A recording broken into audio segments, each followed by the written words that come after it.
Hello, hello, hello. Hey, everybody. Welcome to How to Get Hired. I am Bill, the company's expert. Thank you for joining me today. This is the weekly live stream where we talk about everything to do with employment. So, how to get hired, anything to do with resumes, job interviews, networking, that kind of thing. Where the jobs are, how to discover them, that kind of thing. All that's good, and this is an interactive live stream. So as always, if you can see my face, you should hopefully be able to see a chat box somewhere in the vicinity of my face. Get in the chat. Let me know what you're wondering about, what you're struggling with, and I will do my best to help you out. The title of today's episode is Salary Negotiation, How to Assess the Value of Your Education. And this is episode number 105. So we are going to be talking about both of those topics in reverse order. We're going to be talking briefly about how to assess the value of your education.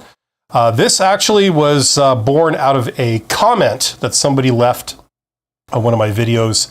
They said, can you do a video on how to, I can't remember the words, but how to assess the value of a certification. You know, how do you know if a certification you have or you're thinking of getting is going to be worth anything to you?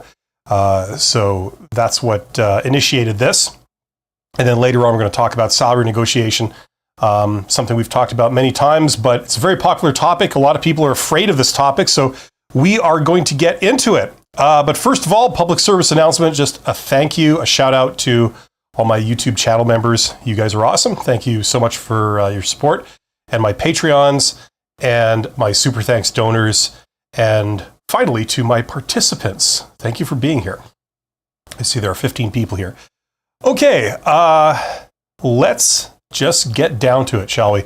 How to assess the value of your education. This is something that traditionally wasn't really that much of an issue, but it's become an issue recently, in recent times, because of the explosion of different educational credentials. Now there's all kinds of schools opening up that offer all kinds of new programs, certifications, diplomas, all this kind of stuff. And the problem is they're all new and you don't really know, what is this thing? Is this something that's going to open doors for me? Or is it just a cash grab?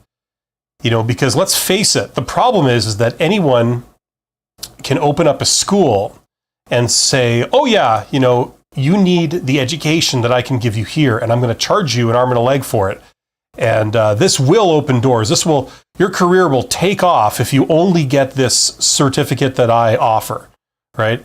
And the problem is you don't know if that's an empty promise. You don't know if that's all crap or it's true. So here is a way that you can try and find out. Now, I've talked about this before, okay? And this is what I'd recommend to anyone. If you know the name of a certification, you're wondering if it's used, if it's recognized, here's what you do. Go onto LinkedIn, okay? If you don't have a LinkedIn account, go right now and go and get one. And it's free and it's nothing to be afraid of.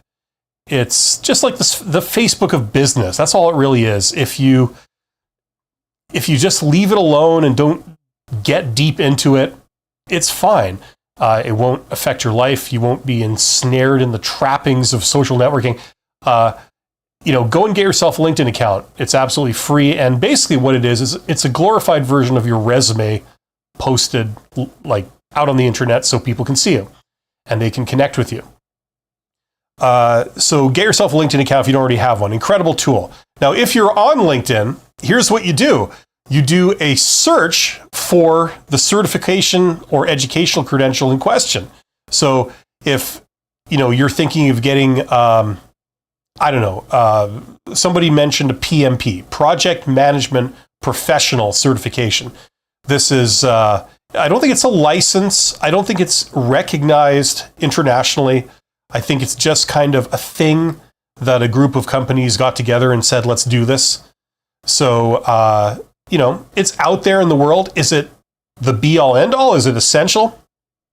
You might have questions on that. If you want to be in project management, maybe you're thinking of getting this, but you don't know.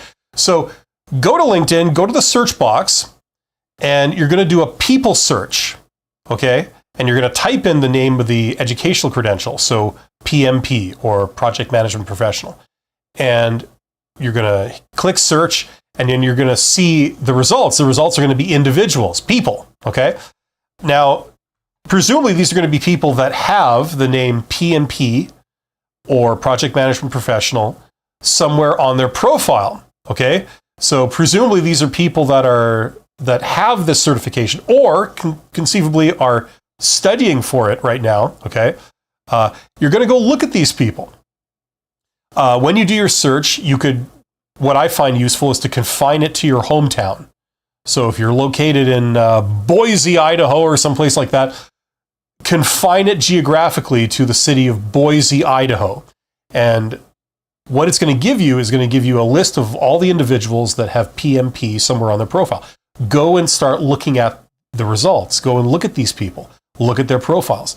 Now, if they're all CEOs, they're all, very successful people in high places, and they've all got this PMP certification, that says, a lot in its favor, right? It's a lot of people that are working in these jobs have this. So presumably, if you get that certification, it enables you to work in those positions. It's regarded favorably. If, however, you do a search and you don't find it at all, nobody's got it, that tells you one thing right there. It's just not out there. It's not a thing that, people are requiring. If, however, you look at the results and you go to the individuals that have this and you find that they're all working at minimum wage jobs and nowhere do you find these people in higher level positions, that tells you something else. It obviously isn't this thing that opens a lot of doors for you. Okay, so just in like 5 minutes, you can get a sort of pretty good overview of how pervasive whatever educational credential is and what it leads to. Now, for the people that have it, you also can look at their profile and you can see their career path. Did they first get like a bachelor degree or something, some kind of certification, and then move on to this particular thing that you're wondering about? Or did they start with it? Look at the types of jobs that they've had, right? That can kind of tell you, okay, if you've got this certification, that maybe makes me a contender to apply for these positions, right? So you get a general feel for what this qualifies you for and how pervasive it is, how, it's actually out there in the real world or not. Okay, so that's what I want to say about that. That's a very good test if you're wondering about anything, if this is like used or it's not, if it's well regarded or it's not. This is a great way to test that. You get real world results directly. And that's what I have to say about that. Pearl is here. Hello to Pearl. Pearl says, hello, Bill. Good to see you again. Really appreciate your dedication to sharing your knowledge. Well, thank you, Pearl. That's very kind of you. And you have been here quite a lot. So hopefully you're absorbing some of it. And you seem to like it because you keep coming back for more. So that's very flattering. So thank you for being here. Yeah, get in the chat. Let me know what you're struggling with, what you're wondering about. That's what I'm here for. If you are looking to get hired or you're between jobs. I did a poll on my channel a couple of days ago, and it said something to the effect of, what is your situation? Are you unemployed looking for a job? Or are you underemployed looking for a job? Or are you employed, but you're looking to move up, right? Or you could be looking to start a business, something like that, like start a side hustle or just start your own business. And it was surprising, the results. I got almost an even split between those four options. Out of thousands of people that voted, it seemed like a pretty even split. So there's a lot of people out there that are gainfully employed and they're doing fine, but they'd like to move up. So if that's you, let me know what you're wondering about, what you're struggling with, what's preventing you from doing that. Okay, let's move on to our main topic here, which is salary negotiation. Now, I wrote myself some notes about this, but quite frankly, I don't really feel like following them. I just want to talk about it. Maybe if you could make this more of an interactive thing, that would be kind of cool. But I know a lot of people have issues with the salary question in job interviews. They also have issues with the whole concept of compensation. Starting from the job ad, actually, you look at a job posting and usually you don't see the compensation on the job ad. Now, depending where you are in the world, there's some legislation in various regions, a minority of regions, that say employers have to put the salary range on the job posting, right? Now, listen, if you're in government is a special case where things are official, things are open. You can look up everybody's compensation, that's in every government job, things like this. And that's usually common. So it works a little bit different in government than it does everywhere else. So if you're not in government, you're in the private sector, and you're going for a private sector job, basically a job that is not in government, and it's not in a charity, depending where you are in the world, as I said, usually there won't be a salary range posted. Now, even if there is a salary range, this is the thing. There's no guarantee that that salary range is accurate, because how do you prove conclusively in a court of law that an employer couldn't have paid more if they'd wanted to? You know what I mean? That's a very slippery thing, very hard thing to prove, right? Beyond a reasonable doubt, like with documentation and evidence and all this kind of stuff. It's pretty hard to do that. Usually when jobs are created, they're created by a hiring manager, some type of manager, and they have an idea of what they're willing to pay.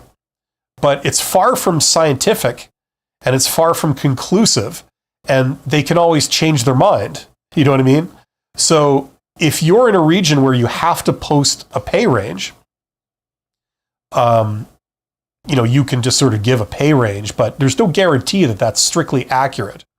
So even if there's a pay range posted, this is my point, you can't always go off that. You can't always go off thinking okay, that's their upper limit, and this is their lower limit, right?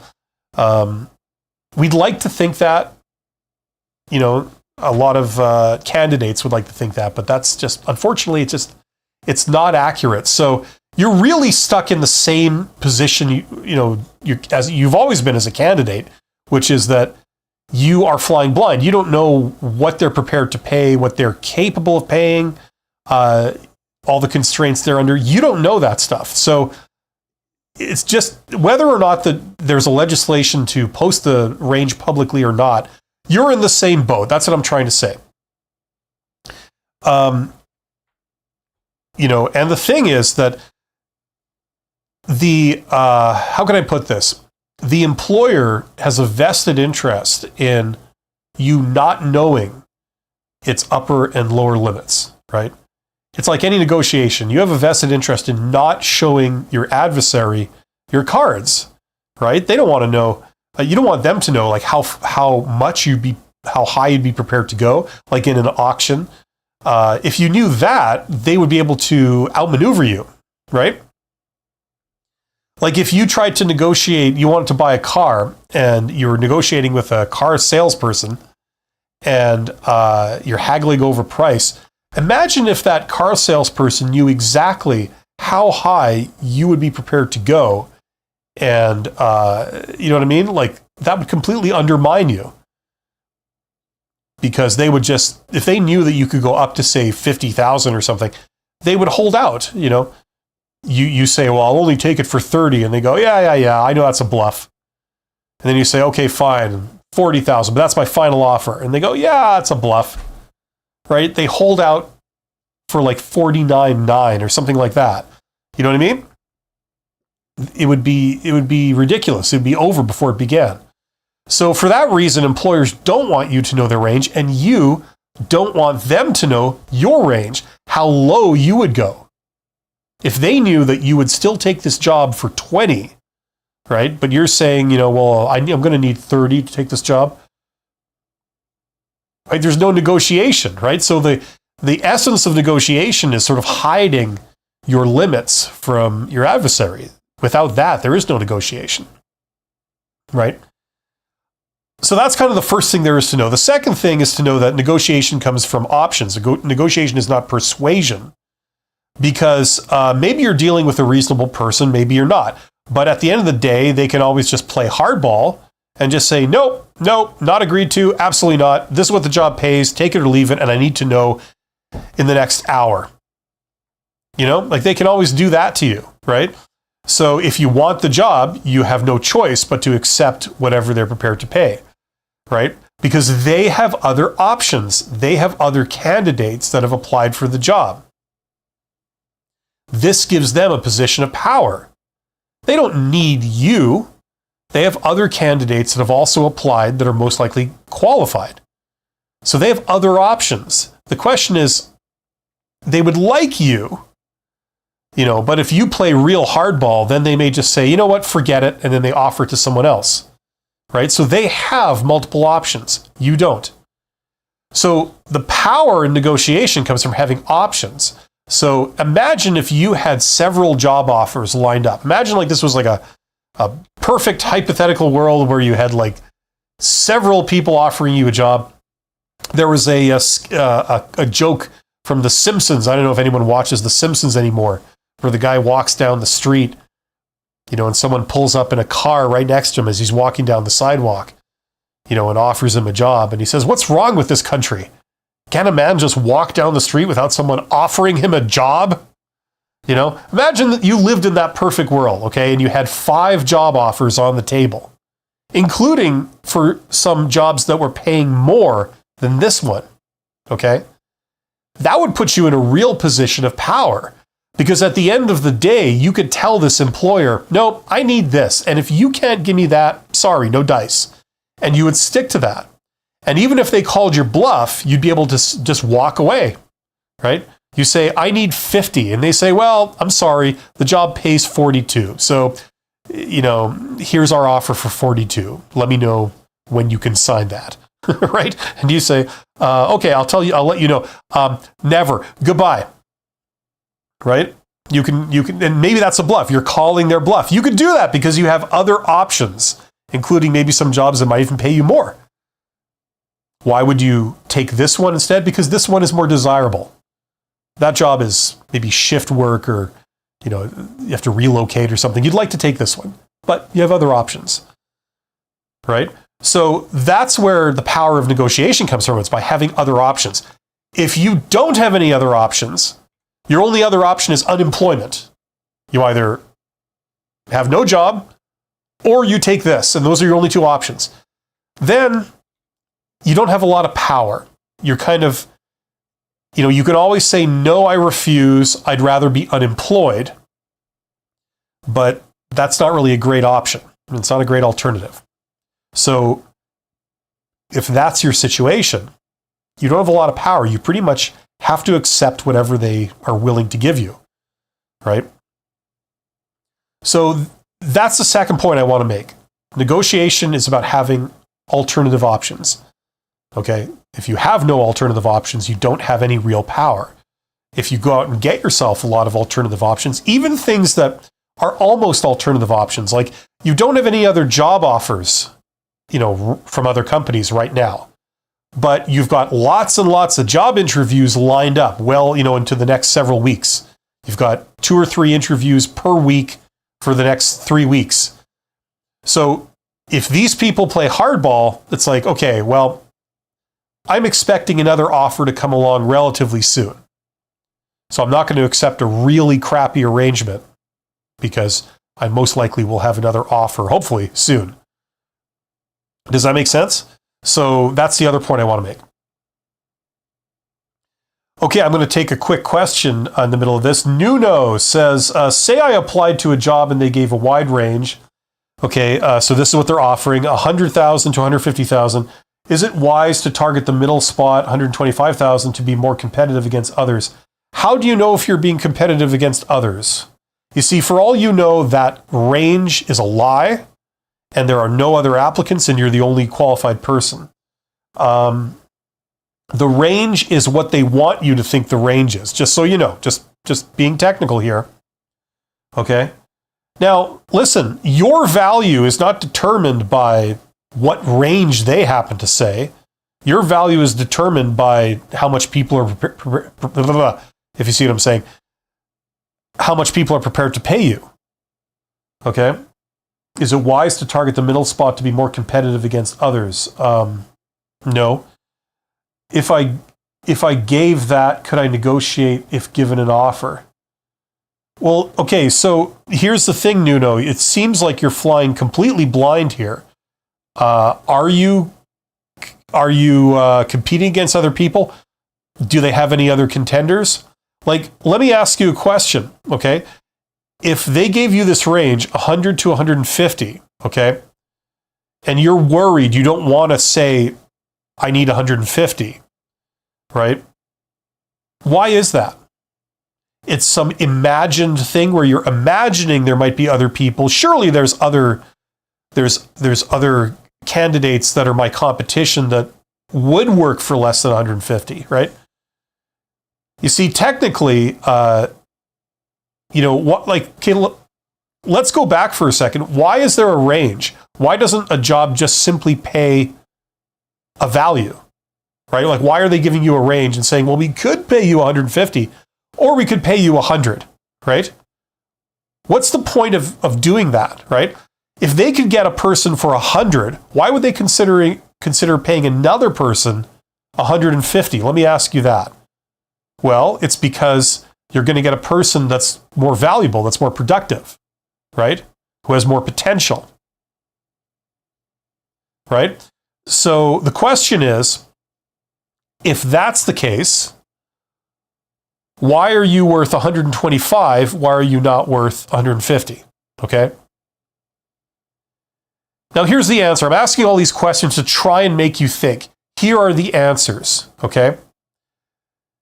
Now, the reality is that you don't know the answer to these questions because you have no data, okay? It could turn out that they're perfectly prepared to pay you $150,000 and you're going to undercut yourself by going up and saying, oh, I'll take 125. You could have gotten 150 as it turned out, right? Or it could be the opposite, right? It turns out that you've got several competitors for this. They're all more qualified than you. They're more experienced than you. They're better regarded than you, but you are their cheap option. They think that they might be able to get you for 100. So if you walk in there and say 125, you've just eliminated yourself, right? You don't know what you're walking into, okay? Because you have no information. Now, here's how you improve your odds, okay? You need to find out how much you're actually worth, okay? According to this, you could be worth 100 or you could be worth 150. You don't seem to know what you're worth, okay? This is how you find out. You get competing offers from other companies, okay? You have other options. So if you say, I'm going to need 125, and they say, sorry, we were thinking like 102 actually, and maybe 104, but that's it, right? So I'm sorry, 125, too rich for my blood, no dice. Let's offer it to the next candidate, right? You know what I mean? If you have another company that's willing to pay you 160, right? That clearly shows that you're worth 160. These people have said you're worth 100. That's what this means. If they've given you an offer for a job that the range is between 100 and 150, that's conclusive evidence that you are worth 100, okay? No one can tell you you are not worth 100,000 because you've got an offer. Someone is willing to step up and pay you at least 100, right? Okay, so if you get another offer for 160, that tends to conclude that that's evidence that you are worth 160, in which case you could go back to these people and you could say, look, 150 is all? Okay, I suppose I'll have to make 150 work for me. I'm going to need 150. And if they laugh and say, oh, I'm sorry, we were thinking of 102, you say, okay, not a problem. I appreciate your candor. Goodbye. And then you go take the job for 160, right? Right? So without any other options, you don't know what you're worth. beyond the fact that you're worth at least 100. And you have no bargaining power in this. You could start it at 125, but if you stick to your guns at 125, you could wind up with nothing, right? It's a risk. So it's basically uncertainty. There's no way of knowing if 125 will work. If you wanted to really play it safe, if it's a choice between this and unemployment, and you really need a job, what you would do in this case is say like, okay, 102 works for me, something like that. And then maybe get like, you could try and push. What I would do if I personally were in that situation and I really needed this job, what I would do is I'd give a low offer, somewhere closer to 100, but I would make a bit of a show of it during the negotiation. I'd say like, well, I'm used to getting more, but you know what? I really want to work here. I don't mind starting off with like 102 or something like that. But if you could give me a break on days of vacation, sick days, any perks, any benefits in there, if like things like sick days and vacation days are very easy for them usually to grant. So they could say, okay, you're starting for low money, but we'll give you at least this. We'll sweeten the deal with that. So I wouldn't haggle on the money, but maybe I'd say like, instead of 2 weeks vacation or whatever it is, you give me 4, we got a deal. Something like that. 102, there you go. Right? If you really needed it. If you could afford to take a bit of risk, I would say 125. If you could afford to take more risk, I would say 140. There's no way of knowing if any of these are going to work because you have no evidence on any of this. Does that make sense? That's how this kind of works. Nuno says, all good points, thanks. Remote work in different locations, they require different amounts of cost of living, higher demand. Yeah, there's all kinds of factors, right? There's all kinds of variables that you would then factor in, right? If you have to relocate or you're moving to someplace with a higher cost of living. All of that comes later, but like I'm talking about like sort of in a perfect world, where would you start from? Okay, but what I would do, Nuno, like what a thing you could do if you felt so inclined, if you really wanted to put in some extra work to have it pay off later, would be to find out more precisely than this, how much you're actually worth. If there's a big difference between 100 and 150, right? If you don't know where in that you are, right? Go and get some evidence on that. Go and get other alternatives. And then one way or another, you will walk away with like a much better paying job. Does that make sense? Amazed says, maybe unrelated. Recruiters sometimes randomly contact me for opportunities via LinkedIn. They ghost me. This is annoying. Okay, well, let's keep this to salary negotiation. Okay, let's get back to just salary negotiation concept. So we've talked about having alternatives. Options is what gives you power in a negotiation, okay? Negotiation is not persuasion. It's not like weird tactics to try and make someone think more favorably about you. That's not what negotiation is. Certainly you can employ those, if you want, but at the end of the day, people can just ignore all that. They can say, nope, I understand that you're being reasonable. I understand that, it's a very reasonable request, but sorry, I'm going to need this. Whether you're or not, that seems reasonable to you. I don't care. I'm going to need that if you want me to do this. Right? So they can always just play hardball with you. Negotiation is about navigating that, right? And in a lot of business discussions, it goes beyond, persuading people. It's simply, I'm going to get whatever I can get. It's just that simple. Just like these people are doing to you. And I know it's hypothetical. I know that's what you said. I'm just responding to that. Okay? So, negotiation is not about persuading somebody, about trying to explain, make a very logical sounding case to them, very persuasive case, because at the end of the day, they'll probably just ignore that when money is at stake and just say, I'm sorry, I need this high amount of money. And I'm not even going to entertain that kind of communication with you. The way it works is we pay this. Let me know when you can sign the contract. It's just simple as that. What do we cover under this? We cover, like, traditionally the question, what are your salary expectations in job interviews? That's what people seem to want me to talk about. Very simple. It's not this. I know a lot of people fear that question. It's really not that big of a deal. The simple thing you do is you try your damnedest not to give a number. And you shouldn't give a number, no matter what they say, right? If you're speaking with a person, either on the phone or in a job interview, there's no reason why you should give a number when they demand that you do. They'll probably say everything under the sun to try and persuade you to give them a number. We need to know, and your position is simply, sorry, I know relatively little about this job right now. It's not possible for me to give you a number that's meaningful because I don't know what I'm getting into, I don't know the conditions of work. I don't know what the benefits are, what the compensation is, if it's going to be remote work. I don't know if I'm going to relocate. I don't know what the hours are. I don't know if there's mandatory overtime. I don't know if it's shift work. I don't know if it's seasonal. I don't know if I'm going to work holidays, blah, blah, blah, blah, blah, blah. I don't know any of that stuff. So how can I give you a number, right? Now, you would say this in a very polite way. You just say, I'm very sorry. At this point, early in this process, I don't know enough to be able to comfortably give you a meaningful number, right? So that's like your first sort of thing you do whenever they ask you, what are your salary requirements?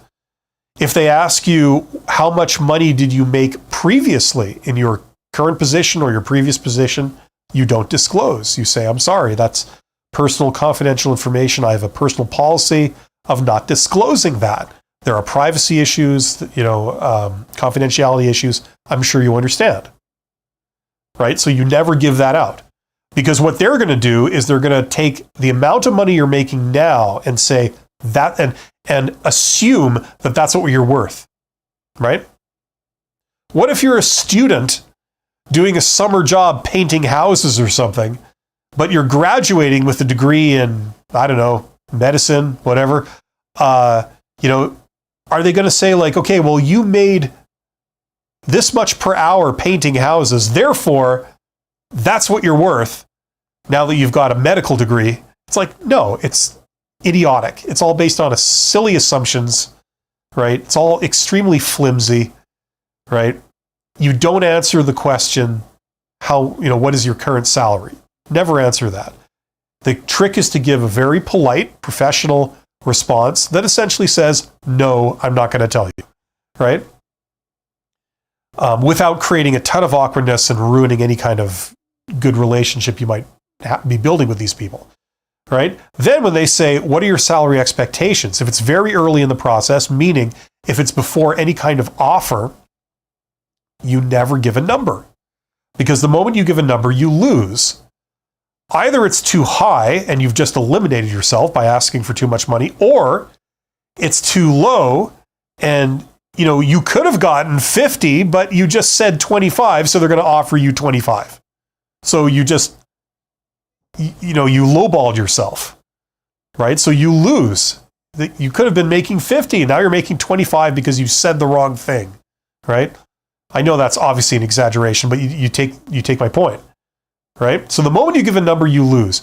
Now, one thing you can do is you can give a range, but once again, the range you give is tantamount to not giving a number, because the way you would do it, okay, let me back up. The second thing you would do is you'd say, like, you'd ask them for a range. They say, what are your salary requirements? And you say, well, can I ask, what is the range for this position? Now, if they'll tell you, you say, well, that's fine with me. Somewhere in there would be fine. There you go. My answer is a range. If they don't want to tell you, then you can give them a range, but it's meaningless, because I would recommend you give them a range that's very low to very high.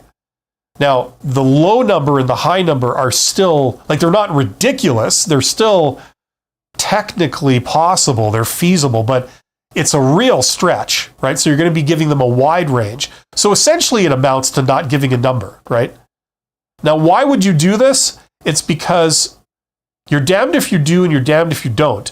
If you give them a wide range, you say anywhere between 20 and 60, somewhere in there, I'm sure, will probably work out just fine, right? And it is not ridiculous because some people do start that job for 20, and it has been known that some people can make 60, right? So you're not giving ridiculous numbers. You're giving the full range. You say somewhere in there, I'm sure will work for me. The reason why that works at this point is because they can't eliminate you because you asked for too much money. You didn't give an extremely high number. You said anywhere from 20 all the way to 60, somewhere in there, right? But yet it leaves you open to ask for more money later on as you learn about the job. It's you're not committing to 20. You said anywhere between 20 and 60, right? So it's another non-answer, right? The entire purpose of this is to not discuss money until you get an offer. That's the only time you want to discuss money or compensation, is when you get an offer. You have no power to negotiate before the offer stage, because if you ask for too much, they'll just eliminate you and go with the next candidate. You have absolutely no power, right? What you want is you want to get to the end of the process where they've fallen in love with you, they see your value, they've decided, look, of all the people we've talked to, we want that person, right? So then they've taken the trouble to write you an offer, get it to you. The recruiter, if there's a recruiter in the process, they've sort of stuck their neck out and said, I recommend this person. I think you should go with them. The hiring manager said, okay, yep, I like that person too. I would like them. They're starting to imagine you in the role. They want you in the role. As far as they're concerned, it's as good as done. They've picked their person. They just assume you're going to accept, right? And then they send it to you. And if there's a chance that you could say, sorry guys, this doesn't work for me, then it's painful. First of all, the recruiter is embarrassed. They recommended you. They're supposed to be the expert, and you threw it back in their face. Very embarrassing. They don't want that to happen, right? That's when they're more inclined to okay, you want this much money? Okay, fine. Here you go. Here's your money. Can we get this rolling, right? The hiring manager, they've already finished their search. They've decided on you. Now, if you refuse or you don't work out, it's they've got to go back and revisit this task, right? In your job at work, have you ever done that where you've got different duties and different tasks you got to do, and some of them are big, and then you complete one, maybe on a Friday, and you're good, you feel good about yourself, put that baby to bed, right? And then on Monday, it comes back, I thought that was done. Turns out we've got to get back into it and redo it. Is that a good feeling? No, that's painful, right? So if you could just make that go away by saying, fine, just whatever, just pay them the extra $5,000. Who cares? You'll do it, right? So that's where you have a little bit of power at the offer stage, okay? Because if you say no, it causes them pain. It delays the process, causes embarrassment, causes disappointment, and it's why? Why? Because you're holding out for another little, certain amount of money. Whatever, just pay them. The boss is probably thinking look, I've sat in so many job interviews, over the last couple of weeks, just my time alone is worth more than that, whatever, pay them that money. Let's get on with this, right? So that's where you start to have a little bit of power, okay, in the offer stage. That's why you don't want to negotiate compensation before the offer stage. You can't. You have no power, okay?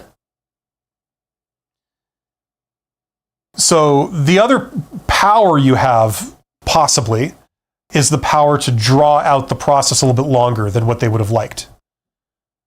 They give you an offer, you say, no, maybe we could do this, and then they give you a counter offer, and then, it goes back and forth. It's lengthening the process. They don't like that. That's work for them. It's delaying the start of the new employee, right? It's painful for them. So it's little things like this that start to give you a little bit of bargaining power.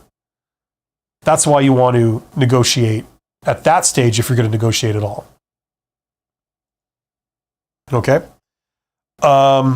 I don't know how much you guys want me to get into this. I see there's a ton of questions building up here.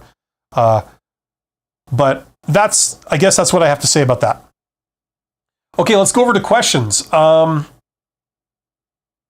Okay, Amazed. Now, Amazed did have that thing that said, maybe unrelated. Recruiters sometimes randomly contact me for job opportunities via LinkedIn, then they ghost me when I respond. This is annoying. Should I let them know they're being unprofessional? Sure, you could do whatever the hell you want if you feel that's a good use of your time.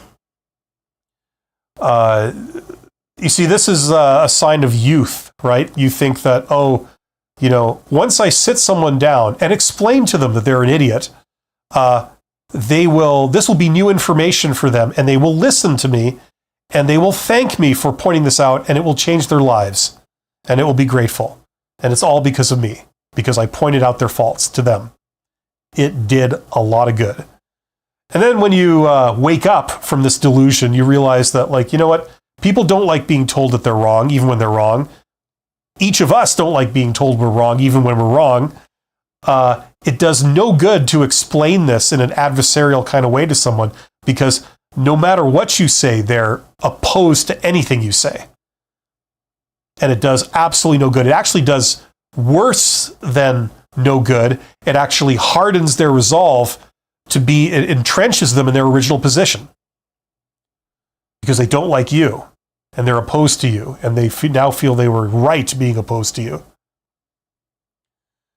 But hey, whatever. Maybe if it makes you feel better about the whole thing, sure, whatever. I would just ignore these clowns and stay away from them. That's not the way to get hired.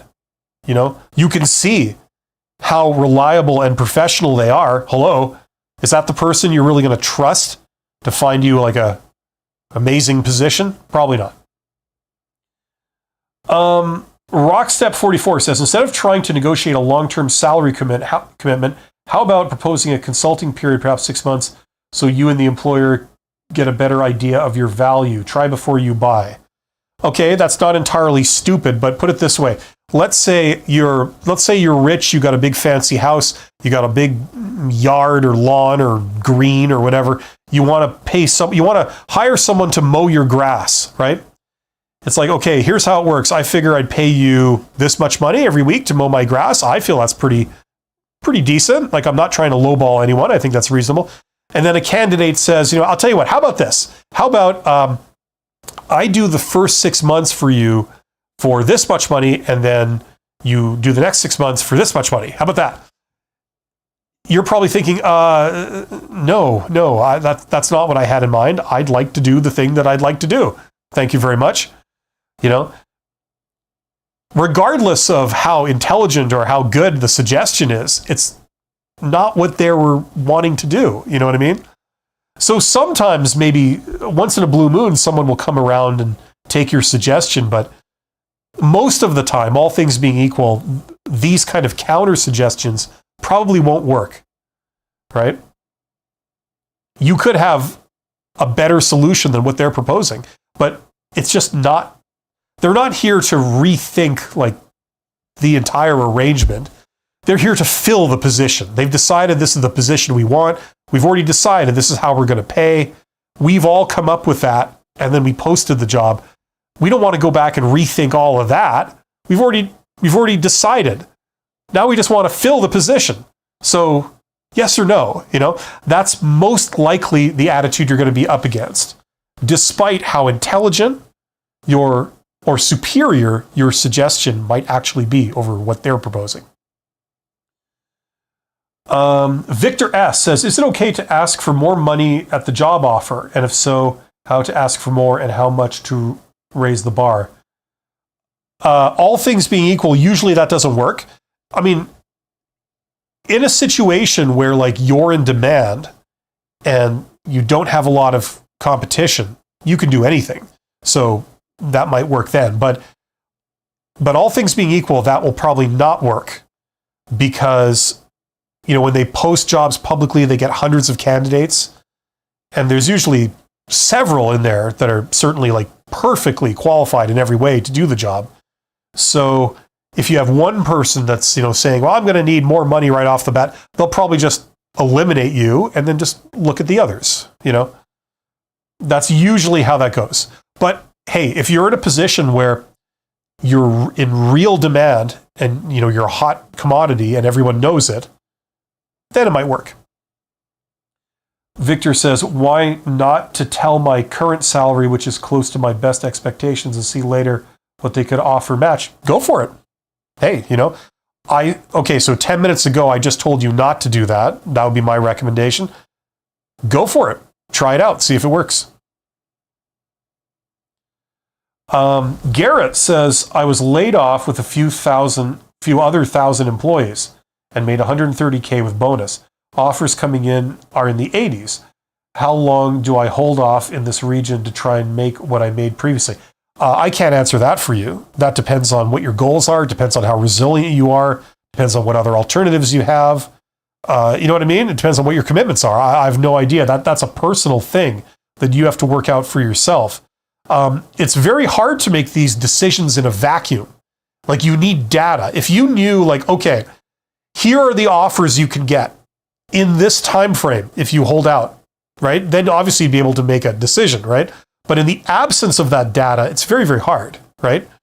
So the only thing you can really say here is, like, try and get data as much as possible, to make those decisions, right? Beyond that, it's a leap of faith.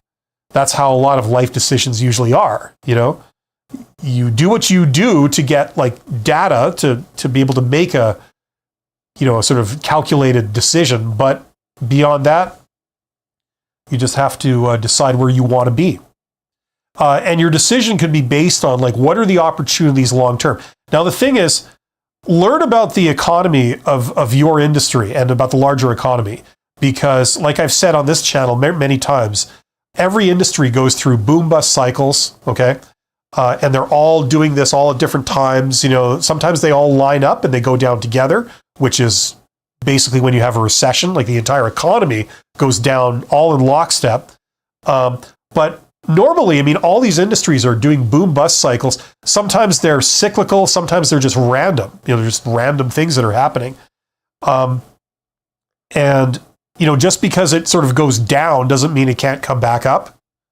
And sometimes it does. How do we know? Well, one thing you can do is you can look at the history, okay? Some industries, they go up and down and up and down and up, and it's very predictable, right? A lot of mature industries, they've been around for a very long time, and they'll probably be around for a lot longer, right? So you can expect, it'd be reasonable to expect it would come back up, right?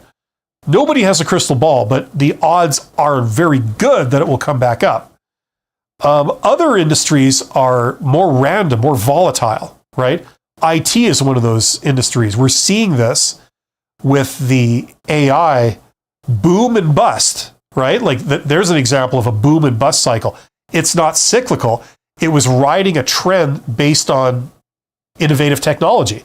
All of a sudden, this technology came out, and then there was a huge, it followed the standard cycle. Everybody ignores it, pretends it doesn't exist. Then when they can't ignore it, it just becomes this massive thing. And then they go too far, and then they overestimate, how big it's going to be. And then they start laying people off when that doesn't pan out, I've seen IT sector go through, like, tons of these. And I notice it in the arrogant attitudes of a lot of people that have computer science degrees and stuff like that. A lot of arrogant things that they say. Oh yeah, even on my YouTube channel, when everybody else is scrounging for a job, they're making, like, arrogant comments like, oh yeah, everybody offers me, $180K minimum, and, it's your own fault for not studying computer science, when you went to school. And then 2 years later, they're all out of work. They're all absolutely desperate, Sometimes you can redeploy. Sometimes you can't. I know this is all very unhelpful, but I'm just saying, like, this is a question I can't answer for you, Garrett, but, just the more you look, the more you go for things, the more options you uncover, the more knowledge you will gain about what your situation truly is with numbers. And it will be easier to make that decision. That's all I can say. A lot of people that have had a lot of like long-term jobs, I don't know. I just get the impression a lot of them they don't understand things like networking. They think, oh, that's not a way to get a job. It's not an option for me for whatever reason. Either I'm opposed to it ideologically, or I don't know how to do it. But that's how most people get jobs, is some form of networking. So learn about that, okay? Learn about how the world of networking works. If you did want to do that with me, I got that course. Check out that course. That'll give you the whole thing. Earthy says, I met a hiring manager at a networking event. He mentioned some positions he might be hiring later. And at the end of our conversation, he asked what salary I'm looking for. I wasn't even asking for a job. I said I'm open to whatever the budget is, and depending on the role, but nothing under 70. I know the position goes a little over 80. Do contact me for a job. Was there a question in there? Like, are you asking if you should contact him? Is that what this is about? I suppose you could. Yeah, that would make sense. What you could do is you could send him a note and send like, hey, or a voicemail and say, hey, it's me. We spoke at this event on this date. You had mentioned something about this. I was thinking about what you said. And, on further reflection, I'd like to maybe investigate pursuing that opportunity that you mentioned. I believe it was called this, blah, blah, blah. Let me know if that's still open, and maybe we should grab a coffee and talk about it more. Something like that. I suppose, something like that might be in order. Very nice comment or emoji or whatever from Authentic Resilience with DeMarcus Taylor. Thank you very much. Earthy says, now he knows what I'm looking for. Oh, it continues. So what do I do regarding salary if they contact me for a role? Well, that's the thing. You see, this is why I said earlier you don't give out a number, right? Now, you gave a number. You said 70,000. You basically said, I'm going to need 70,000, right? So the problem now is that if you change your mind and say, well, I'm going to need like 110, you look like an idiot. You're going back on your word because you did say 70,000 and, so you've kind of committed to that. So now listen, the only way I know of that you could really reasonably change that is to say, if some new detail has come to light, so get them to talk about the role, and then they reveal something that you didn't know previously about it. Like, oh, it involves travel, or it involves, working 12-hour days a couple of times per month. There's something, some new thing, right? And you say, oh, okay, I see it's got that in it. Well, I could still do that, but that's going to be a bit of a strain for me. So I'm going to need this much. I'm going to need 110, something like that. Right. So that's the only way I know of being able to change your story, as it were, is if there's new information about it that's significant. So don't if you do talk to them again, don't immediately talk about money. Maybe ask about the job, ask about what does it involve? What's necessary? Is it going to involve this or that or this or that? Are there any benefits? Are there any perks? Are there any other, is there bonus pay? What's all the different compensation components? And then if they reveal something new, then maybe, okay, you could revisit the 70,000 thing. That's how I'd do it. Hopefully that makes sense. Running at Altitude says, looking for advice how to renegotiate a higher salary with the current employer. I actually have a video coming out in the next week or something like that, talking about raises. How people talk about raises and they get raises. It's a strange situation, because if you're working for somebody for a certain amount of time and you're making a certain amount of money, say 100, going back to them and saying, I know how you're paying me 100 and that's great. I've been here for a while making 100. But I've decided that I'm worth more, so I'm going to need you to pay me 120. All right? Can you do that? And most managers, they're going to say no, right? If you've ever been a manager, you see, the thing is, something like 90% of the people on the planet feel that they're underpaid. Everybody thinks they're underpaid. Everybody thinks that they deserve more money for what they do, regardless of how much money you make. Everybody thinks they're underpaid. Now, if you're a boss and you have the power to, determine the compensation of your subordinates, you know what I'm talking about, because if you manage a team of 10 people, 7 of those people at least are going to come to you over the course of a year and say, I'd like more money, right? Or I leave. And what happens is your default position is to say, well, sorry, I would like to pay you more money, but I can't. Just not in the budget. Sorry. Now, sometimes that's true, and sometimes it isn't, but that's what you're going to say. Does the employee leave like they threatened? No. I don't know what the percentage is, but something like 80% of the time they won't leave. It was a bluff, right? They're just trying to see if they can get more money because they feel they deserve more money, right? Because of ego. So bosses have learned that, like, if I just say no and call their bluff, something like 80% of the time or more, nothing happens. They just stay. I continue to pay them what I'm paying them, 100,000, whatever.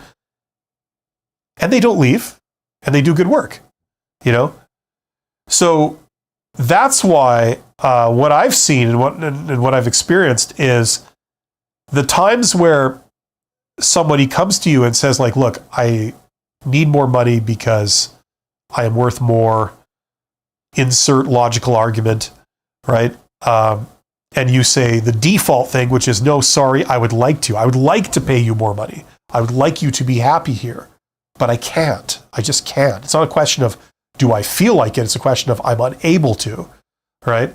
I'm very sorry, but I can't pay you more money. So unfortunately, you do what you got to do. And those people would leave. They say, like, okay, no problem. I got an offer in my back pocket here for 150 across the street. So they go, right? And then the boss calls them at home the day after they leave. Like, they've given their notice, they've cleaned out their desk, they do all that stuff. And then the boss calls them and says, okay, come on back. You got your money, right? They've just called your bluff, right? They know how valuable you actually were, right? And, they don't want to lose you. So even if it means paying you 150 or whatever, they'll pay you that, right? Rather than, we have to find someone new and start training them all over again. It's going to be a year until they get over the learning curve. It's like, no, just come on back. We can't afford to lose you. We're an efficient operation. We need you. You got your money, right? That's how these things usually work. Your bluff has to be called. So that's why I have a bit of a cynical view with raises, because this is like what I've seen happen. C6 says, this guy is so cute and handsome. Well, thank you. Yeah. Well, it's really taking care of yourself, really watching what you eat, and lots of water. That's the secret. Now you know. Get in the chat. This is an interactive live stream. I see there's 35 people here. I'm here to answer any of your questions that you might have regarding getting a job and careers and that kind of stuff, or answer personal questions about my physique and grooming, as your burning curiosity may dictate. So hey, it's all good. But get in the chat. That's what I'm here for. I've reached the end of the chat, and I've talked about the 2 topics that I was going to. So if I don't get anything, I'll have to wind it down. But that's the thing about salary. A lot of people, especially like people that don't have a lot of experience, getting jobs and stuff, they fear that question.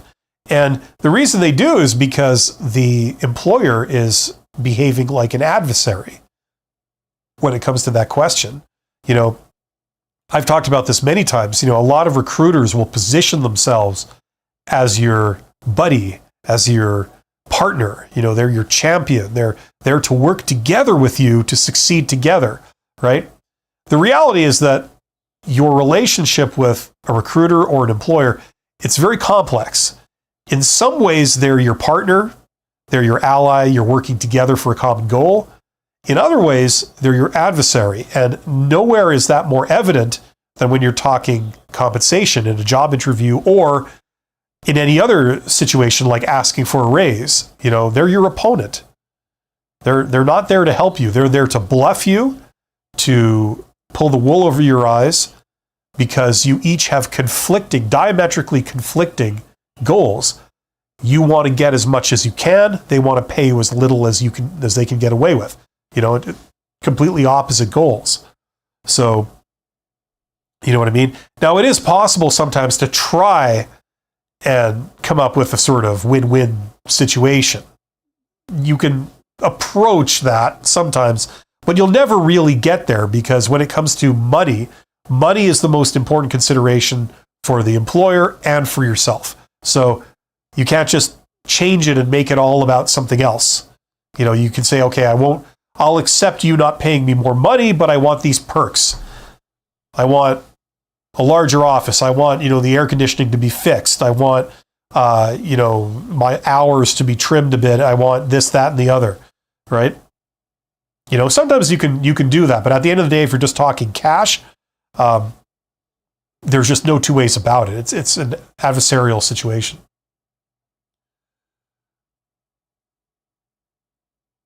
Julia says, when is it appropriate to ask for a salary raise after 1 year of work or half year? I don't know if there's any universal rule. If there is, I'm not aware of it. It depends on what your role is, how long the learning curve is, or what your performance has been. If you have gone above and beyond and, had to assume other duties that were not part of your original contract, you signed on to do a specific job and some specific tasks. Now, the expectation is that people have to be flexible to a degree, but maybe you've had to take on a lot more than that. You're doing a lot more things that are like totally not part of your job at all. And it's very important that you do these things. They're very appreciated. Now, if that's the case, it's not a question of how much time you've allowed to go by. You could make a strong case for, this is how valuable I am to you, a lot more than if I was just doing my original job. So I'd like a raise, because if I'm going to be doing this kind of stuff, I could just go and work as someone who's doing in a role for that and get paid like double what you're paying me, So it really depends on the situation. It's no one is entitled to more money just for time served. Like, I know some people will take me to task over that, but all things being equal, that's usually the reality of the world. You know what I mean? I know everyone feels entitled to more money. Everyone feels underpaid and undervalued, but it's like there's no this sense of entitlement. I deserve more money now, even though you're doing the same job that you were doing for the last several years for less money, right? And any argument like, oh, well, do you have any idea how much this costs now? It's like, that's not a, okay, that's heartbreaking, but that has nothing to do with the agreement you had with your employer. You know what I mean? So, whatever. This is where it starts to descend into political ideology. Everybody's got a different worldview on it, but I'm just trying to explain the realities of it, what tends to happen, right? Regardless of how it maybe should happen, this is what does happen. Okay? The only way that they would consider paying you more money to do the same job is possibly if they thought you were going to leave, right? And we discussed that 5 to 10 minutes ago, where I said that most employees threaten this all the time, but never follow through. It's something like over 80% of employees, say they're going to leave if you don't pay me more money, but then never do, right? And managers have been conditioned to expect that. So they know that if they just say, nope, sorry, can't pay you anymore, they know that there's an over 80% chance that you won't leave, right? So usually they'll call that bluff, right? And that's what makes raises kind of a strange thing. If you have a manager that, on a human level, they really do appreciate you, they regard you as a great employee, they enjoy the fact that you work there and that you work with them. You know, there's more of a sort of emotional kind of human thing. Then maybe they'll try and get you more money to keep you happy, right? But that's all very wishy-washy. You know, hopefully you have that kind of boss. That's I think what everyone would like. Arthur says, I accepted a job, but another employee may offer something substantially more. Or employer may offer something substantially more. I feel bad about the situation. How would you handle this? By the way, nothing is guaranteed. You're absolutely right, Arthur. Nothing is guaranteed. You know what? Take the job. If it's something you got right now in your hand, take it. You know, there's nothing that says you can't keep looking. You know, you're continuing your job search. It's just that you're employed while you're doing it. You got money coming in the door, right? Remember, like, I think what you might be talking about is that there's like a psychological thing going on where, like, you say, well, I guess this is it. This is what I do now. You know, and it's kind of depressing because maybe you had more ambitious plans and you have to settle for this. Listen, the reality is that, like you said, nothing is guaranteed. It turns out maybe you take this job for 2 months and then you get an offer for the thing you really wanted, you know, because you kept applying, you kept looking, you kept pursuing those opportunities, and they worked out, you know what I mean? So, you know, now if you're going to take the job and end your job search, then okay, then this is where you end up, at least for the time being. But that's what I would recommend. You're saying, how would I handle it? I would take the job. If my alternative was, say, unemployment, I would take the job. So at least I got cash coming in. The other beautiful thing is that you don't have to care too much about this job if it's temporary in your mind, right? You could maybe get away with the minimum kind of thing. But then keep looking and shoot for the moon, shoot for what you originally wanted for, and maybe you'll get that. That's what I would go for. Amaze says, I think there should be a push for employers' mandatory disclosure of at least salary range, yes, blah, blah, blah, blah, blah. Yeah, well, I addressed that. That was the first thing I said in the live stream. I said that, you know, even if you live in a region where it's legislated that they have to disclose the salary range for the position, okay, you know, even if that's where you are, you know, there's no guarantee that that is even accurate. Like, that's the problem. The exception is government jobs. Everybody always points to government jobs as an example. Yes, in government jobs, there's a lot more disclosure. Everything is a lot more official. You know, so that's kind of the exception. But government jobs are a minority of all the jobs that are out there. The vast majority of jobs out there are not in government. They're in the private sector. So in the private sector, how do you prove in a court of law that a manager could have paid more if they'd wanted to? Like, you know what I mean? That's in somebody's head. Like, how do you prove with evidence beyond a reasonable doubt that, you know, no, your range was actually wrong. You could have paid this one. You know, you can't, like, that has no teeth, right? So personally, I think sometimes it does more harm than good for, like, especially younger job seekers, because they assume that the range is accurate, right? The problem is the range is kind of what the employer wants you to think the range is, right? You see, let's say the range is actually between 100 and 150. That's what the real range is, right? But that exists only in the mind of the manager who's decided they need to hire someone, right? What they tell the recruiter is, okay, the range is between 100 or between 70 and 105. Okay, that's what we tell the recruiter. This is the range for the position. So when you eventually hire someone and you hire them at 100, they think, wow, I got close to the top of the range. The problem is that the real range is between 100 and 150, right? And if you don't think they can get around it, they can.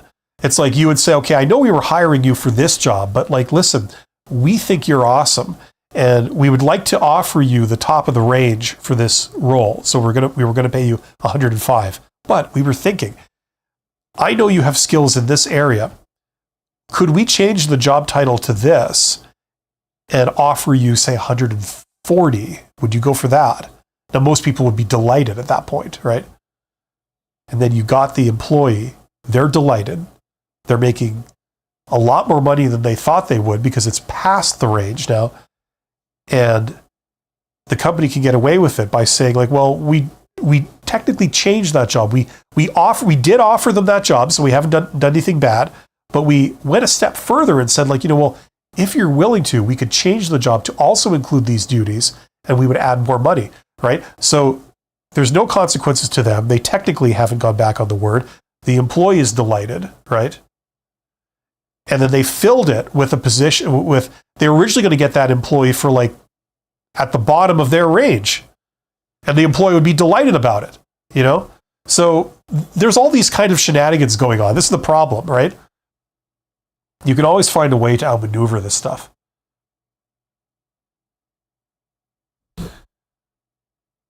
Where do they leave off here? Job. Okay, so that's what Amazed said. Okay, it's a fair sure, whatever. Yeah, if people think those ranges are accurate, sure. And they will be for government. They will be for some things. But a lot of things it won't be. Because how do you prove? You can't prove it. No one has the manpower to go and try and push cases like this where they talk to witnesses in the office. You said I heard the manager say he could pay up to this, you know what I mean?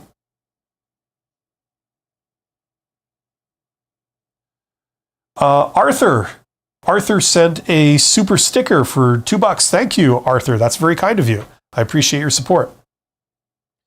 And if you have any follow-up questions, don't be afraid to ask. I want to thank everyone who has participated so far. I see there's 35 people here. You guys are awesome. Hopefully you're getting something out of this. If you want to go deeper for my stuff, check out that course, Get Hired course. That's where all my advice is for how to get a job. So how to do your resume, how to answer job interview questions. A lot about the hidden job market. A lot about how to do networking for introverts using things like LinkedIn, how to discover all the other jobs that are out there that are really good. All the jobs that you see in the posted job market, as I keep saying, it's 20% of all the jobs that are actually out there. The other 80% of the jobs you're not seeing. They're even more desirable than the ones that you are seeing because they're the ones that they don't need to post. They're not having problems finding candidates for those jobs. The moment you mention it, even just to the people you work with, instantly you're getting people coming to you and saying, I got a brother that, would be good for that. Should I tell him to send you his resume? You don't need to post those jobs to get more candidates because you've got enough good candidates as it is. That's called the hidden job market. For some people, this is a very tough sell. They deny that this exists. Every job I've ever gotten, beyond, I think the first job I got out of university was a posted job. But beyond that, every job I've gotten has been a hidden job. It's been through networking, by talking to people in my industry, or people courting me away from a company and this kind of thing. And I built a consulting business just recently using all this by contacting CEOs and stuff of companies in my hometown. So basically that's what I've packaged into my course. So if you're interested in that, that's where I put all that stuff. There's a link in the description. All my advice in one place with templates and all that kind of thing. Some people like that. If you're new to job search, you don't really know this stuff very well. It's kind of overwhelming. There's a lot going on. There's a lot to learn. This might be the solution for you. I've got different things. The other one of interest here will be this one, which is Write Like a Professional course. I always feel that's not the best name for it because we're talking about writing, but basically we're talking about what to say. That's really what the course is about. It's tacking on the high-level communication skills that you would need to get certainly executive level jobs, but like upper management level jobs too. Technical skills don't cut it when you get to that level. You're dealing with people. You got to learn how to deal with people. You got to learn how to talk to them and how to communicate different things at different times. So that's where I put my knowledge of high-level communication skills. I was a CEO of a smaller company, and there's a whole lot of things you got to learn, besides just technical skills, the things you might have started off with. So that's where I put that. So once again, all of these, there's links in the description box under this live stream. And I've made videos that are like FAQ videos. So if you were wondering how the course works and what you get and what you do and all this kind of stuff, I've tried to make it as transparent as possible. So check that stuff out if you're into that. A lot of people have taken certainly this course. This has been very popular. So yeah, there you go. I'll just leave it at that. Okay, we got some more here. Amazed says, I'm considering getting a government job that publishes salaries. Could that be a disadvantage later when I'm seeking a higher paying job, given my salary amount is easily verifiable? I wouldn't worry about it. If they're going to pay you a lot of money now, like, I would take it. You know what I mean? You might have a point if you were going to jump out of government into the private sector, and you're trying to bluff somebody, okay, you make a good point, but that's like an interesting what if, you know what I mean? It could well go a different way, you know what I mean? So I wouldn't worry about that. I wouldn't let that prevent you from taking something that would obviously be in your best interest right now. You know what I'm saying?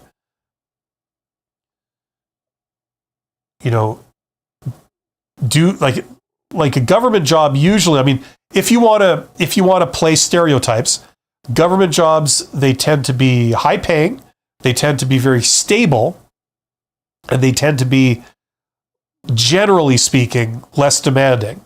I know there's some wild exceptions to that, but especially on the low end, but that's usually how it goes, right?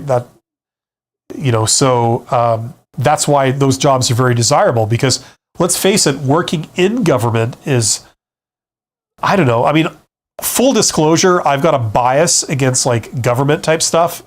All the exposures I've had to that world have been like they've been unfavorable.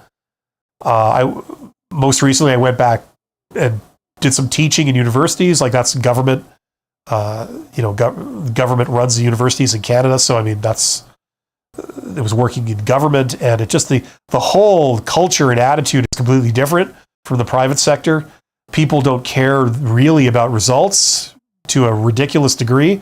People care only about the process.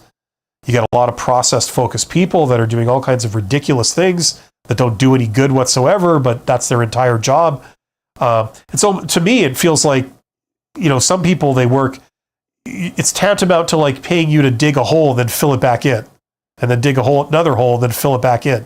You know what I mean? It's like you do absolutely no good, but they pay you money to do it. So whatever, personally, I kind of have a major problem with that kind of stuff. I feel that my life is worth more. You know what I mean? I want to accomplish something. I want to feel at least like I'm accomplishing something, but that's just me. Beggars can't be choosers. And if there's a good government job that you could get, and you don't mind that environment, you kind of are okay with that culture and, that environment, sure, why not?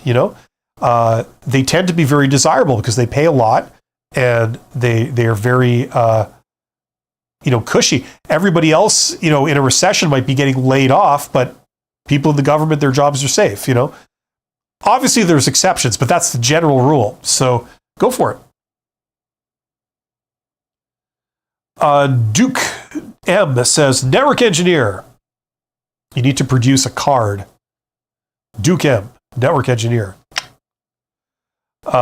Just laid off. Oh, I'm sorry to hear that, Duke M.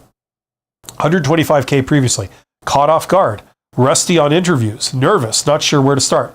Brush up on tech knowledge, interview skills, or learn new tech. Okay, look. I don't know what your situation is. I don't even really know what industry you're in. I know you said network engineer, but I mean there's many applications for that. I would say, number one, interview skills. You're not going to, look, I don't know, but it would be hard to convince me that you're not worth anything now. You would have to add new skills to be valuable to someone. You know what I mean? Like you'd have a hard time convincing me of that.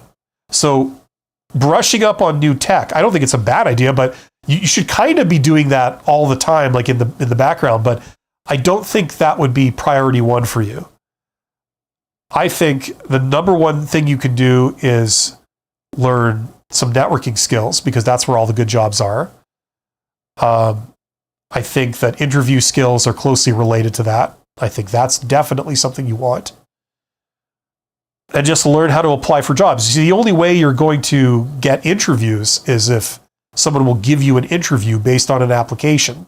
And if you don't know how to do an application that gets you an interview, the point is moot. You could have the most amazing interview skills in the world, but if you're not getting any interviews, it doesn't do you any good, right? So you have to get interviews first, then you have to learn how to do interviews, then you have to learn how to do the rest of it, how to negotiate stuff and things like this. So you kind of need it all.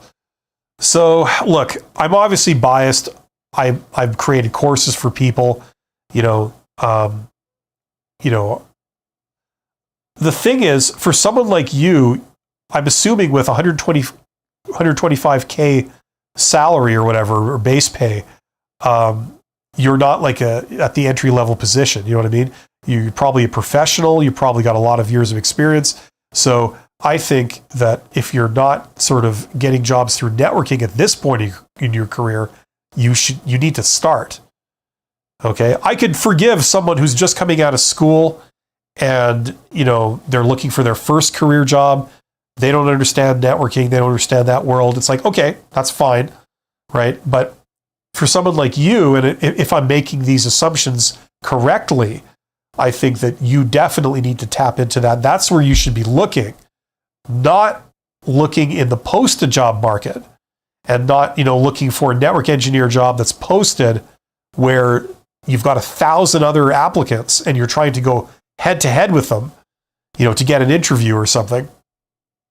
I think your time and effort would best be served by trying to tap the hidden job market to get those types of jobs. People are retiring all the time. Even in a recession, even if they're laying people off, people are still retiring.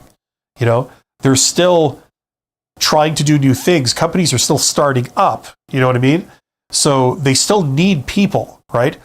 And chances are you will find those positions on the hidden job market because they won't be posted, not the posted job market. And even if they were posted, you're going to be going in with everyone and their brother to try and get that. It's ridiculous odds, So, listen, what might be an idea for you is I'm making some assumptions now. If you're a network engineer, you're probably a technical type, probably an introvert. Okay. Which means that describes me too, by the way. That means you probably have some incredible talent, right? You're a very bright person. You can do a lot of problem solving. However, to play the odds, it may mean that you have a blind spot for dealing with people. Your communication skills, collaboration skills, and your ability to sell yourself might be deficient. They might be below average. And in order to get a job, those are the things that you need to have. It's frustrating as hell that's what it depends on, but that's the reality, right? You are trying to sell yourself to other people who could use you, right? That's what getting a job is. So I would develop those skills. Now, I've got a course that will teach you all of this, okay?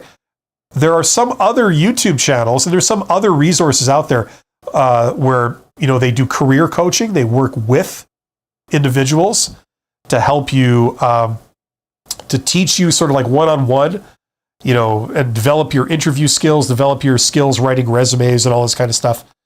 I think that if you're open to that, that might really help you. I don't offer that stuff myself, so I have no skin in the game here, but I know other people who do. So there's a lot of different people that offer that. Check them out. Someone who is like I've been doing a collaboration for several weeks on Mondays with someone called Abby. She has a YouTube channel called Life Work Balance.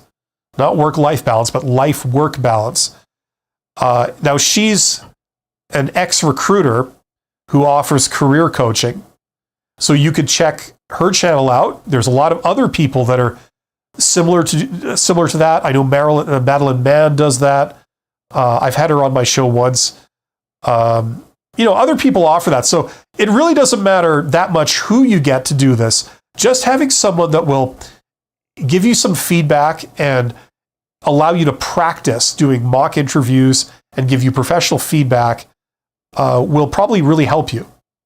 For the amount of money that it costs, it will get you hired a lot sooner, and you could probably you'll make a better impression, so you could probably get a higher paying job than you would otherwise. So check out that stuff. Okay, get your advice from a variety of sources, not just me, not just them, and do your research on things, right? There's a lot of people in this space that are very self-serving.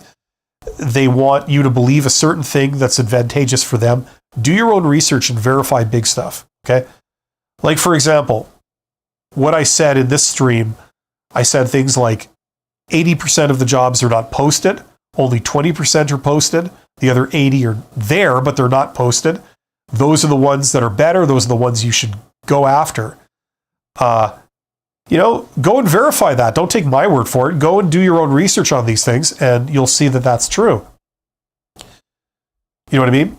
There's a conflict of interest that I know a lot of recruiters do, where the recruiter tells you that the only way to get a job is to go through a recruiter. That's very self-serving, and it's false. Most people get jobs not by going through recruiters. They get the job because their brother knows someone that works at that company, or one of their ex-coworkers has moved to that company, and you still kind of keep in touch, and they've contacted you and said, hey, we're looking for this. Are you interested? Things like this. That's how people get jobs. If you're new, you reach out to companies. That's very, very effective. Introverts can do that very effectively because it's all done over social networking. And very methodical, technical people, they can actually do that very well. As long as you know how to present yourself, and that stuff you can learn. You could learn it from my course, for example. Anyway, I wish you the best of luck, Duke M. My heart goes out to technical people that are introverted, if that's you, that they've been thrown into this world and it's kind of alien to them. Best of luck. Amaze says, Amaze is talking to Duem. Okay, I see there's 35 people here. Thank you for being here. I am actually going to be back in half an hour. I've got another live stream this afternoon, and I can tell you the title of it right now if I get my thing up here. It's called Introverts, Social Anxiety, and Job Search. So stick around for that in half an hour if you want to get into that stuff. I wish everyone the very best of luck. You guys are awesome. Thanks for being here. I hope something works out for you very soon. And I'm always here if you got questions. Take care, and thanks, everyone.